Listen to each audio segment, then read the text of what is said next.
মহাবিশ্বের সীমা ছাড়িয়ে সময় ও স্থানের ঊর্ধ্বে রয়েছে সর্বশ্রেষ্ঠ সৃষ্টি আল্লাহর আরশ। কিন্তু এই আরশটি কী ধারণ করে, আর যিনি কারো মুখাপেক্ষী নন অথচ সব কিছু নিয়ন্ত্রণ করেন, তার সম্পর্কে এটি আমাদের কী বার্তা দেয়? আজ আমরা জানব আল্লাহর আরশ সম্পর্কে, এর গভীর অর্থ, এবং এটি আমাদের আল্লাহর ক্ষমতা ও করুণা সম্পর্কে কী শিক্ষা দেয়। আল্লাহর আরশ এমন এক সৃষ্টি জগৎ যা সময়, স্থান ও গঠনগত সব কিছুর ঊর্ধ্বে। এটি আমাদের সীমিত জ্ঞানের বাইরে এক অলৌকিক বাস্তবতা। সূরা মুমিনের ৭ নম্বর আয়াতে আল্লাহ বলেন, যারা আরশ বহন করে এবং যারা এর চারপাশে রয়েছে তারা তাদের রবের প্রশংসা করে ও তার প্রতি ঈমান আনে এবং ঈমানদারদের জন্য ক্ষমা প্রার্থনা করে। তারা বলে, হে আমাদের রব, আপনার দয়া ও জ্ঞান সব কিছুকে পরিবেষ্টন করে আছে। অতএব যারা অনুতপ্ত হয়ে আপনার দিকে ফিরে আসে এবং আপনার পথ অনুসরণ করে তাদের ক্ষমা করুন এবং জাহান্নামের শাস্তি থেকে রক্ষা করুন। এই আয়াত আমাদের জানায় কত সম্মানিত কিছু ফেরেশতা যারা আল্লাহর আরশ বহন করেন এবং তারা আমাদের মতো ঈমানদারদের জন্য প্রার্থনা করে থাকেন। ভাবুন তো, আমাদের কল্পনার বাইরের এক সৃষ্টি আপনার ও আমার জন্য দোয়া করছে। কত বড় সৌভাগ্যর বিষয়।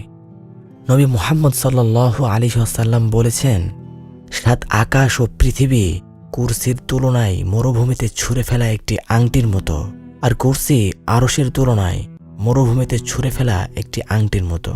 সুনানে ইবনে মাজাহ, হাদিস নং ১৯৩। একবার কল্পনা করুন তো, সমস্ত গ্যালাক্সি, নক্ষত্র, গ্রহসহ মহাবিশ্বের কুরসির তুলনায় একটি নগণ্য আংটির মতো, আর সেই কুরসিও আরশের তুলনায় ঠিক ততটাই ক্ষুদ্র।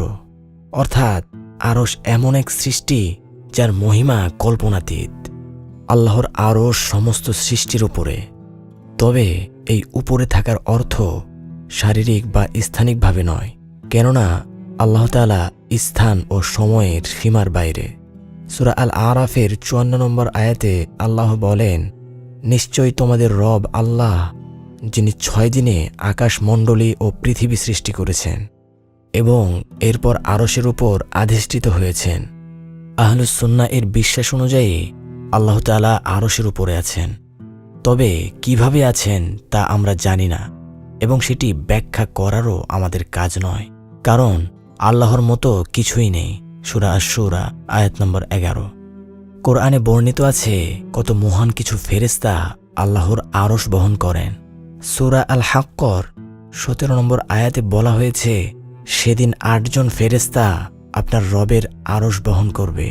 হাদিসে নবী সাল্লাল্লাহু আলাইহি ওয়াসাল্লাম বলেন, আরশ বহনকারীদের একজন ফেরেশতার কানের লতি থেকে কাঁধ পর্যন্ত দূরত্ব ৭০০ বছরের পথ।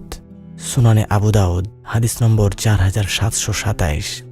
এই একটি ফেরেশতার বর্ণনায় আমরা বুঝতে পারি আল্লাহর আরশ কত বিশাল এবং মহিমান্বিত।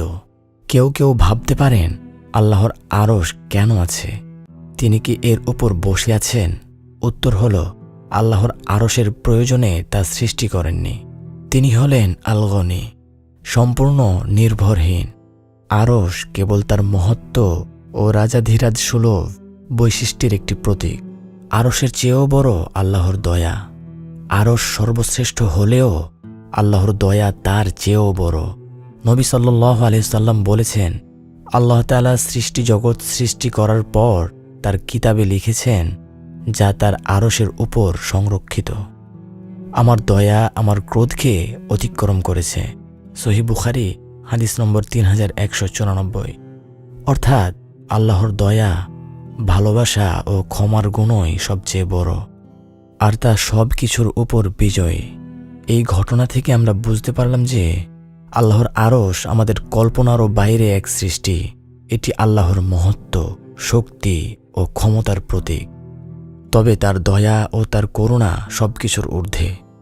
তিনি স্থান, সময় ও সীমার অতীত এবং তিনি কারো মুখাপেক্ষী নন। এমনই মহান আমাদের রব। আজকের মতো এখানেই বিদায় নিচ্ছি। আবার দেখা হবে অন্য কোনো এপিসোডে।